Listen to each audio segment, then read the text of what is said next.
Hello and welcome to this edition of CNBC Africa's Special Report. My name is Mike Mjisha. On this episode, we're touching base with how to grow East Africa's coffee dividend. Now, we also have in the back of the mind that East Africa has two of the top coffee producers in the world, Ethiopia and Uganda, but also emerging coffee producers like Rwanda in that picture. Joining us on today's edition is Ambassador, CEO of the National Agriculture Export Board, George William Kayonga, and of course Bagesh Abdallah from Bagesh Trading PLC in Ethiopia. And of course, last but not least is Gilbert Gatari, CEO of Neo Cafe, and he chairs the Rwanda chapter for AFCA. Now, of course, remember you can join us on Twitter. That's at CNBC Africa, or my personal handle, Galwera4. Let's jump into the conversation. I think I'll start with the ambassador first of all. We've seen Rwanda bringing up so many strategies, and these are not only on coffee, but also how to turn the country around. This has in so many ways shown, a very broader picture for Africa on where the continent can go, and of course with realistic numbers. But we're still looking at the coffee market. Rather something that was very traditional, if you asked me, in the days to maybe somewhere between the 1990s. As where it started to be a lot commercialized. Today, the dividend in the market has not shown so many returns to the last person in the value chain, and that's the farmer. But as a country that actually makes so much from coffee earnings, as one of the top agricultural export earners, how do we, again, strategically position ourselves in the global market? We're facing very challenging times today, and like you're saying, the global trade environment really is almost impossible to predict. Today, the coffee sector, we're facing a scenario where production far exceeds the global demand. So in such a situation, any buyer out there would dictate the price. So we have depressed coffee prices at unprecedented levels in recent memory. What that means, of course, is that ultimately coffee producing countries' export revenues reduce and the farmer take home reduces as well. The Rwandan experience is that we've learned over time to be adaptive, to be quickly able to understand what's happening and how best we can resolve such a predicament if we find ourselves in it. About 20 years ago, we decided that we're going to move Rwanda coffee sector into the specialty coffee market segment. And because our volumes are really low, we're never going to be able to compete with the likes of Brazil and Vietnam, like you had mentioned. But within the specialty coffee market, we think we can be able to carve out a niche, a narrative for Rwandan coffee. So that's where we are driving the sector towards. It's still very difficult because it's very, very competitive. But I think as we continue to focus onto that market segment, we will definitely be able to stay within the very challenging coffee market. But equally, I think given what has happened around the world and what we're seeing, for a long time the US market used to be the largest coffee market, but we're seeing new consuming trends in Europe, in Eastern Europe, Asia, where market is diversifying to these economies that are growing, that are getting to the middle income status, that you're having millennials that have resources to spend, and we're seeing a growth in the coffee market there.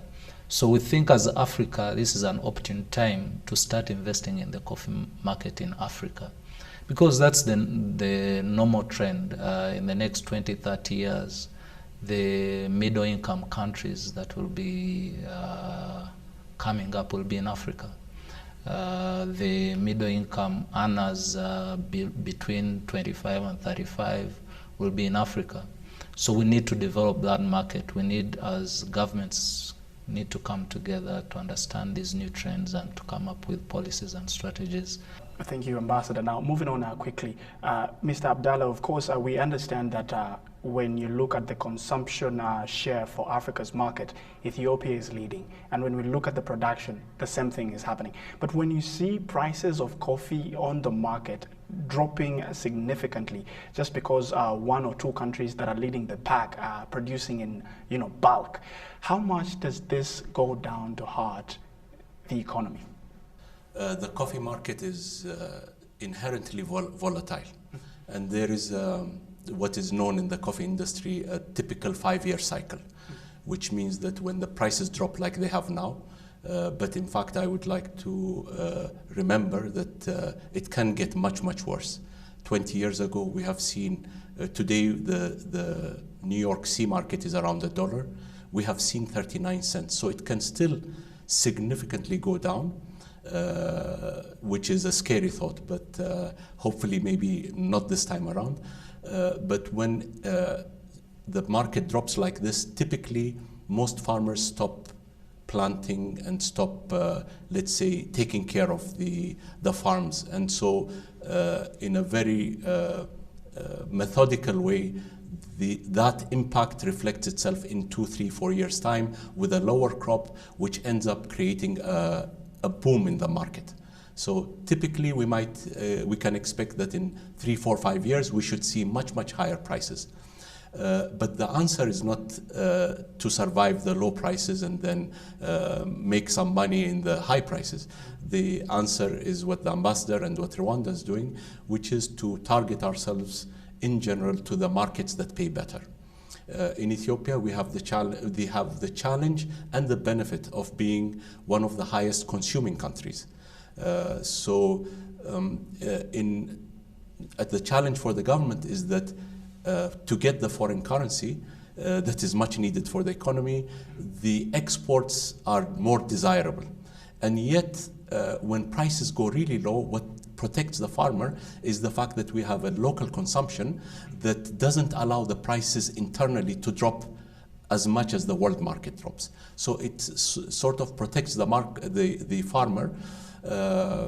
And we can't forget that, again, with the development of our economies, they are growing and they should be growing with the youth coming up and the middle income class growing, that the demand for good quality coffee as a product which gives value. It's a social product. It's not just a wake-up beverage. It really has other meanings to it. And so because those will be growing, if other East African countries and other African countries increase consumption, then that creates a base of protection for the farmer. And then when the world, what we would like at the end is that the buying countries, the European and other countries, have to fight to get our coffees, because we will also want to keep the coffees and consume it locally. And that struggle is what will allow prices to really come up to the highest level.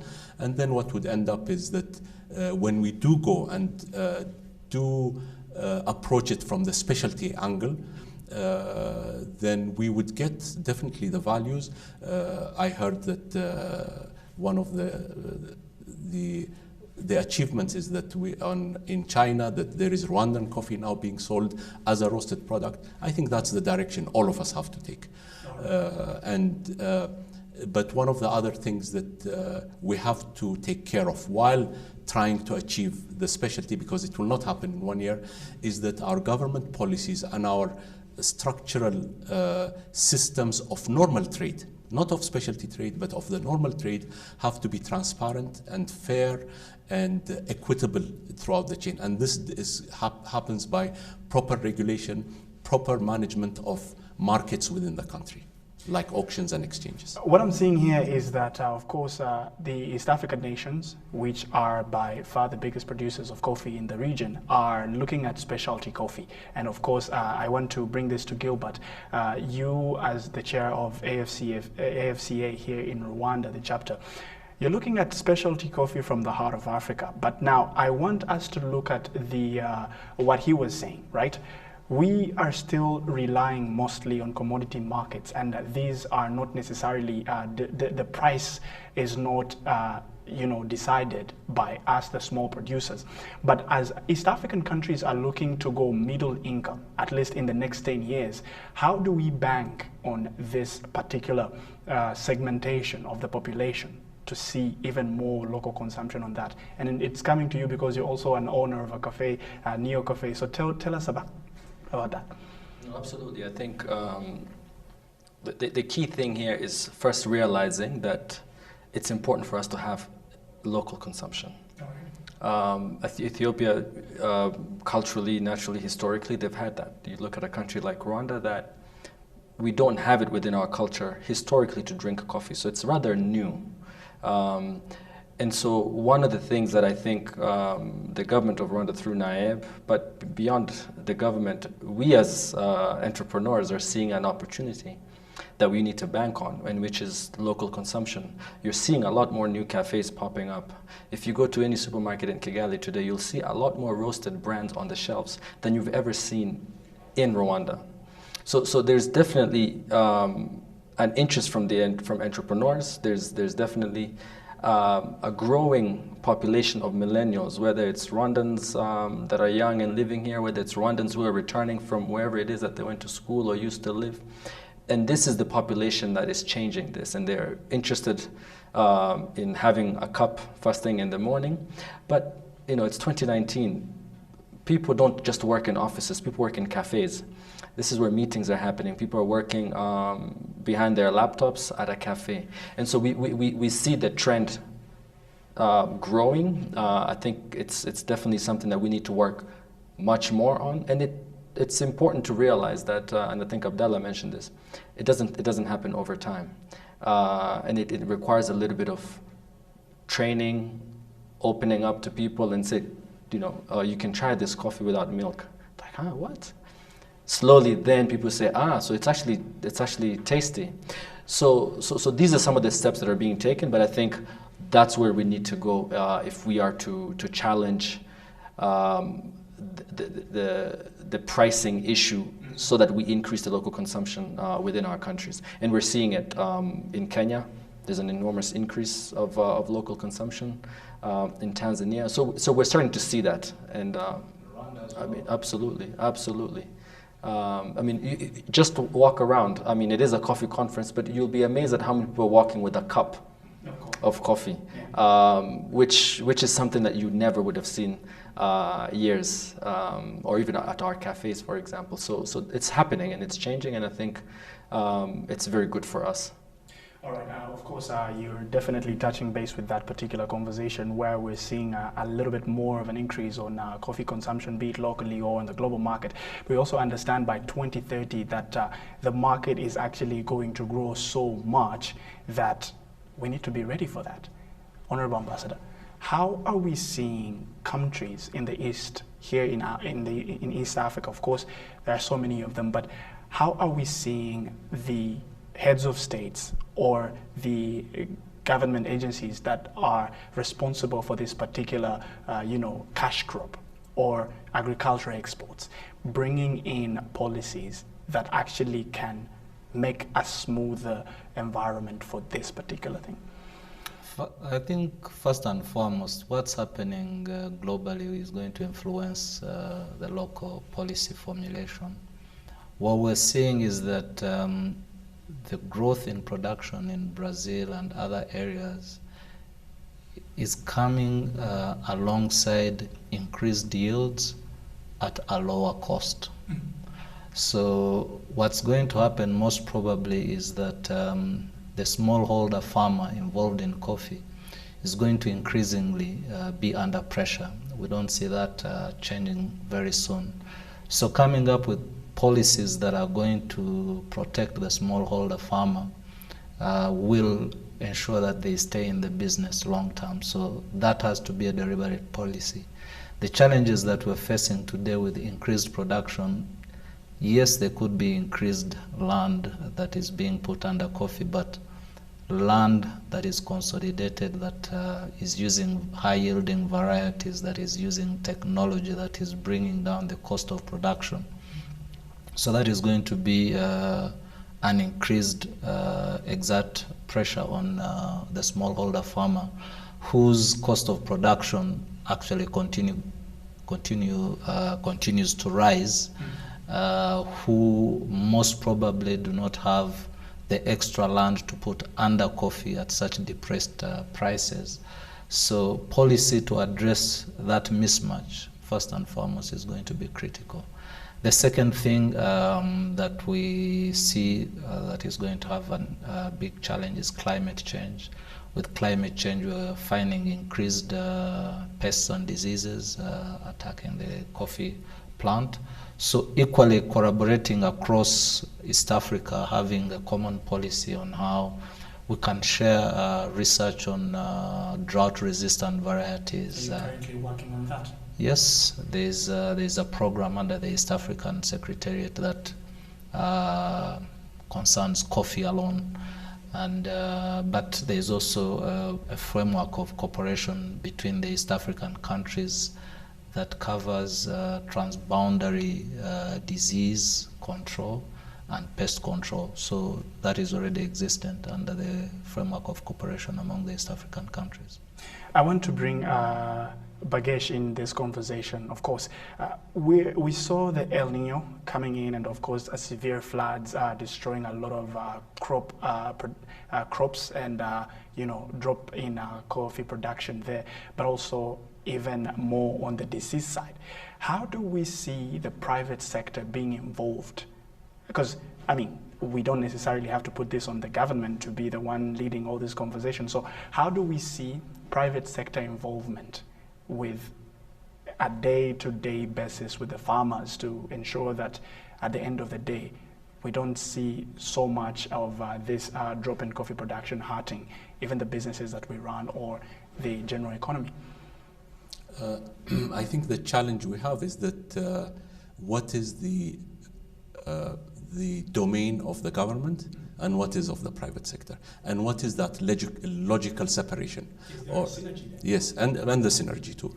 But I think in general, for example, in Ethiopia, the production is so fragmented. It covers such a huge area.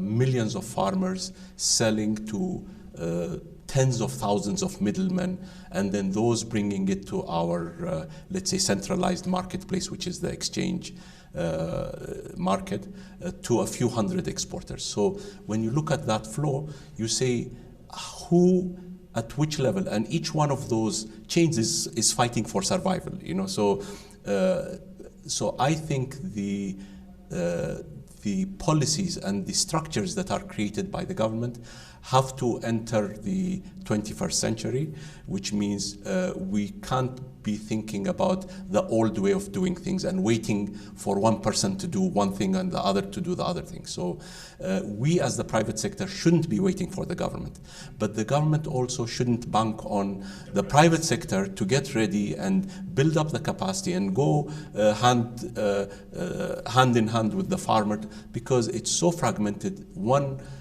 business person who has that desire may only have a very small footprint of impact. But the government, with the right policy, like we have seen in very organized agricultural led governments, where they have programs that are almost of military precision, where you have the extension workers. Of course, at the planning and design of that should integrate private sector, but it should be led by the government, and it can easily be financed by the private sector. We understand that the government of Rwanda has a 7-year transformation strategy, but I want us to look deep down on that 200 million bag conversation, by 2030, the production is expected to increase by 200 million bags, and consumption is to go through the roof. But how is the government, or what kind of strategies are in place to increase coffee production, but also to make sure that there is smooth trade, trade routes and policies in place to make sure that coffee from East Africa or even other products from East Africa can actually, have smoother trade routes? Maybe I'll look at it from three perspectives. The first perspective is the smallholder farmer.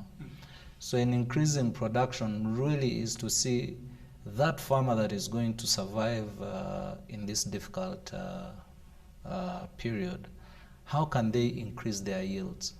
Because if they can increase their yields, then they can be able to bring down their cost of production per unit.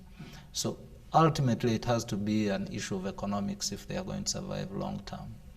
Number two is how then do you maintain the identity of this farmer?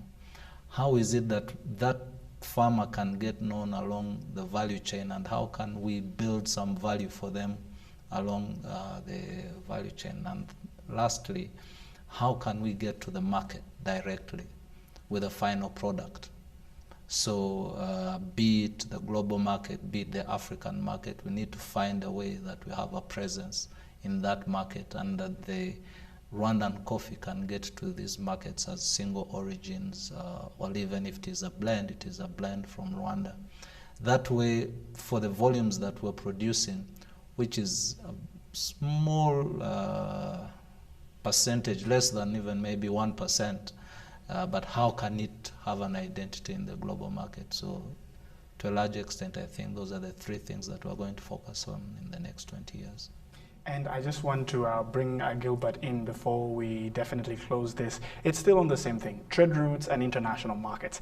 Just the other day, March last year, we saw the African heads of states here, same place, Kigali Convention Center, signing the historical Africa Continental Free Trade Area that is supposed to grow in intra-African trade by at least 52% in the foreseeable future, maybe 4 years from now. But we've definitely witnessed again at the same time very slow-footed, decision making. As of right now, we're still looking at the biggest economy in Africa, Nigeria, no decision made yet. And when we look at some of other documents that were signed, the free movement of goods and people, some of the countries in East Africa haven't even said if they will ever sign that or give a conversation on it. I just want your thought on this. How much is this putting setbacks on the regional targets? Whenever there's a delay and things like that, there's some setback in one way or another. But I think the great thing about business is business finds a way to work. With, I think, policies and signing of such declarations facilitates business and makes it easier. And but even when that isn't done, people are still trading and people are still doing business with hardships. Absolutely. Even if we were to go back, I remember maybe 15 years ago, just moving coffee from Rwanda to Mombasa, it would take weeks. And for export. If we had coffee buyers in the U.S. or Europe, we would ship the coffee via Mombasa or Dar es Salaam. It would take weeks just because of all the non-tariff barriers. And with time, today, it's happening at a much faster rate than it has ever happened. So I think setbacks, yes, but I think it doesn't necessarily stop business from happening. In fact, sometimes it creates, it sometimes pushes people to become a bit more creative in how they do business. And as we were talking, technology is going to change some of these things when somebody's ordering and you have to ship. So I think things are changing. A case in point, we are exporting some roasted coffee to Nigeria currently. And so the delays will happen and they'll slow things down. But the key thing here is the governments are willing. They're having these conversations. They're signing some agreements. Some are delayed. The business people behind it are pushing, and they're pushing forward. And at some point, it finds a way to work itself. We all want it to happen yesterday, but tomorrow we'll be moving ahead. All right, I'll take closing remarks starting from you, coming back to the ambassador finally. Yeah, closing remarks for me is I think we are at a very exciting stage in the coffee sector. It's definitely, as the ambassador said earlier, a challenging time because of what the world prices is happening, but there's always an opportunity whenever such challenges happen, and I think it gets us to wake up and think about how we challenge the whole coffee world, so to speak, for us as Africans. And so I think it's a great time for us to think about it and see what it is that we can do as business people within Africa and as Africans, so that we can forge ahead during these challenging times. But I think there's definitely opportunities for us to take. Bagesh. Yeah, I think it's definitely prices are not helping any of us, but our potential and desire to achieve that potential should push us to get to the next level, regardless of what kind of market condition we are in today. In Ethiopia, we're in the last couple of years, we've had some new coffee reforms, which were specifically to unlock, let's say, some of the laws and policies that the government put in place, which are being reviewed now to see if can we change those laws and can we open certain things to allow better achievement of specialty and more value addition. So I think, as Gilbert said, business will continue. We will not hold our breaths for the governments to sign things, but the better we synergize with the government and have the laws come at the right timing, I think we will achieve a lot. Honorable Ambassador, your closing remarks on how to grow East Africa's dividend on the coffee market. I think we need to talk to each other more and share experiences, what's happening in different countries. Of course, the private sector has to be engaged. We have to engage our farmers. Despite the challenges, the opportunities are still there. There's growing demand for coffee, and we may not share the statistics, but when you look at, for example, domestic consumption in Rwanda, it's double-digit growth every year. On average, it's been growing when we look at the volumes, almost at 25% per year. So, and most probably that's what's happening in Uganda, what's happening in Kenya, that are coming from a very low base. So I think it's a great opportunity that we need to focus on, that we need to understand how best we can take advantage of it to be able to ensure that the long-term survival of our coffee sector is guaranteed. Thank you very much for getting time to speak to us, gentlemen. Thank you. All right, allow us to leave it right there for today's edition of our CNBC Africa Special Report. Closing on high remarks, we have to work together, the CEO and ambassador there for the National Agriculture Export Board, and of course reiterating that East African countries have to come together to work on how to grow the dividend of coffee. Of course, remembering that we still have some of the top coffee producers on the continent, but also 2 of the top 10 producers in the world. I was leave right there. For more, you can get in touch on CNBC Africa. That's on Twitter, on my personal handle at Galwera4. It's bye for now.